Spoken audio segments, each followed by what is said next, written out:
Hello everyone, my name is Roya, and I'm coming to you today with my reading wrap-up for the first half of October. I'm going to breeze through this because I've got 7 books here to talk about. So firstly, we have Sword Heart by T. Kingfisher. I did already film a full review of this book, so you can check that out if you want to hear more of my thoughts. This was definitely my best read of the month. I love T. Kingfisher's books so much, but I think that this one was honestly kind of my least favorite of hers. Even though it was really good, it had a lot of witty banter and good world building, but I think that there were certain things about it that didn't really hold up quite as well as the rest of it. This is about a girl, or a woman, she's my age, she's literally 36, and she finds a sword and she draws the sword, and a guy comes out and goes, "Where's the battle?" and all that stuff, and she's like, "Where'd you come from?" And so she enlists his help to basically help her escape from her relatives who are trying to get her to marry a cousin and get her money and all of that. So this was a really enjoyable read. There were a few things that kept me from giving it 5 stars, but I still gave it a very strong 4 stars. So you can watch my review of this book if you would like to hear more of my thoughts. Long Live Evil by Sarah Rees Brennan, another book that I already filmed a full review of, so you can check that out for more of my thoughts. This is about a girl who has terminal cancer, and she goes into her sister's favorite book to find something to cure herself. And it is really an interesting idea. And especially since she goes into the book and becomes the villain of the story. But I felt like there were some things about it that just didn't really work for me concept-wise, namely especially the fact that she goes into the book and becomes a pre-existing central character. She doesn't because she doesn't go in as herself or anything. And there is a character who did go into the book and he became a random person who was like not a named character, and he built himself up to be a character central to the story. So it seems like that sounded like a lot more of an interesting story to me, for example. So there were some things that I really thought could have been better about this story. We also didn't really get a good explanation about what, the why and the how of a lot of the stuff going on in this book. But anyway, you can watch my full review video of that for more of my thoughts. The Unfinished Land by Greg Bear. This is a historical fantasy, and I felt like it was so nonsensical that it was really, really hard to get into. It kind of just was all over the place and really hard to pay attention to, really. So overall, it wasn't bad. There were parts that were good, but overall, it was just kind of okay.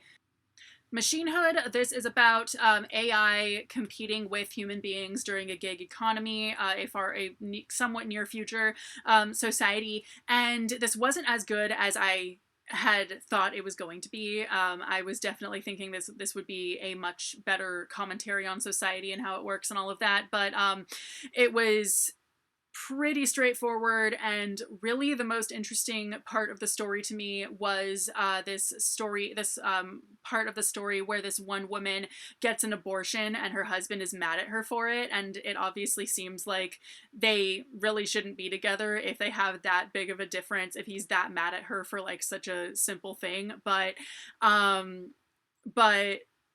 don't know, they don't really split up or anything, and their relationship is pretty unclear. There's just a lot that kind of gets muddied and just sort of is not really good or bad. Swashbuckling Cats. This is a short story collection by a lot of different authors, and it's a lot of different types of story as well. It all just has to do with the themes of cats and pirates. So every story in here has something to do with cats and pirates, but they're all very different from each other. So some of them are literally pirate cats. Some of them are pirates that, have cats or find a cat or whatever the deal might be. There's a pretty awesome one in here about a wizard and his wife, who find a like artifact basically that transports them into a pirate world, and not knowing that it's going to make them try to kill each other in that world. And the cat ends up going in there to save them, and he's just literally just their cat. You know, he's not any particular type of intelligent magical cat or anything. He's just a cat, but he goes in there and he's able to save them. So anyway, so I really enjoyed this. There were some stories that I thought really could have used a little bit more of an explanation, because it's almost like in short fiction, you really only have so much room for any kind of world building or explanation of what's going on. And I think that a lot of these stories tried to tackle too much in a short story, and that made for not as strong of a story. But others were really good in that they were able to tie up everything within the context of the story. So overall, though, I really enjoyed this book. Skywatchers by Carrie Arcos. This is about some kids in the 70s during the Red Scare who discover some alien activity going on, and they, after something happens, they don't know what, they have no memory of what happened to them, and one of them has been missing since. I enjoyed this book, but there's a lot of buildup to something we already know. Like, we already basically know the nature of what is going on. We already know that it's aliens. So there's a whole lot of buildup where it's kind of like when you keep reading because you want to find out what the big secret is, only we already know what it is.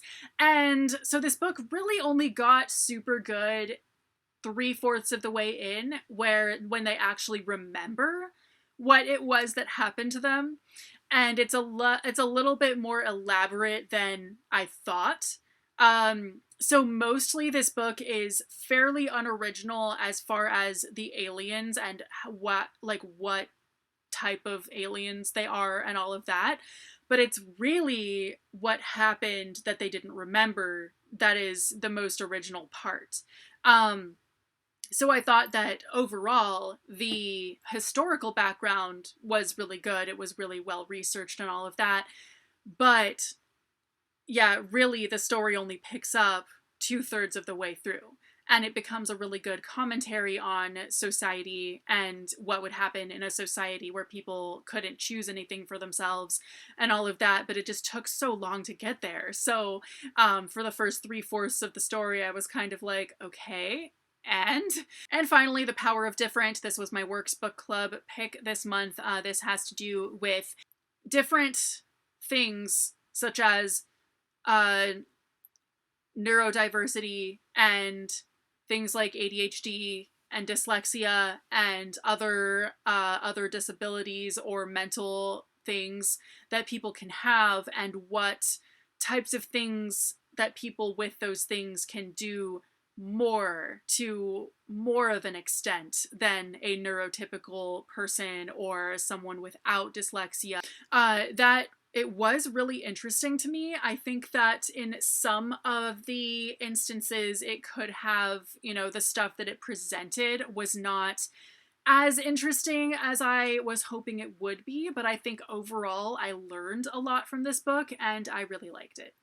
So anyway, those are the books that I read in the first half of October. Let me know what your thoughts are if you've read any of these, and I will see you very soon with a new video. Bye!